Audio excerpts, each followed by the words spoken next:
Juste à côté de l'église de Sassenheim se trouve un verger pas comme les autres, le verger-école de l'association Les Croqueurs de Pommes de Sassenheim.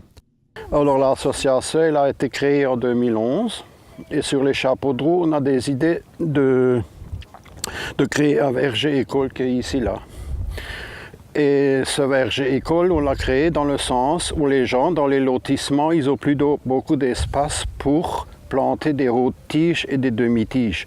Donc on a fait des formes palissées, c'est-à-dire des petits arbres et on leur a donné toutes les formes possibles.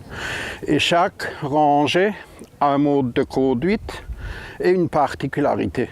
Par exemple, cette rangée-là, c'est des U et chaque arbre a un nom de fruit. Par exemple, nous avons Erdbeerenapfel qui veut dire pomme-fraise. Donc on a remis les anciennes variétés au goût du jour en leur donnant une forme et une particularité. Ici, l'on trouve 89 variétés de pommes et 11 variétés de poires. Ce verger prouve qu'il est possible d'avoir un arbre fruitier chez soi. Il suffit d'avoir 2 ou 3 mètres pour planter 1 ou 2 arbres.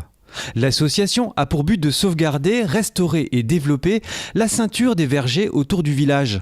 C'est pourquoi il propose des formations aux techniques de culture des arbres fruitiers comme des ateliers de taille et notamment de taille au vert et taille d'hiver. Taille au vert, ça veut dire ici vous avez toutes les branches qui montent. Il n'y a pas de longues branches comme aux autres arbres. On coupe sur 3 yeux pour favoriser la mise à fruit. Vous voyez là le fruit, on rapproche le fruit du tronc. Plus que le fruit il est près du tronc, plus qu'il est alimenté par la sève. Et l'exposition au soleil. Taille d'hiver, ça consiste à rajeunir les pousses de manière à former les coursonnes.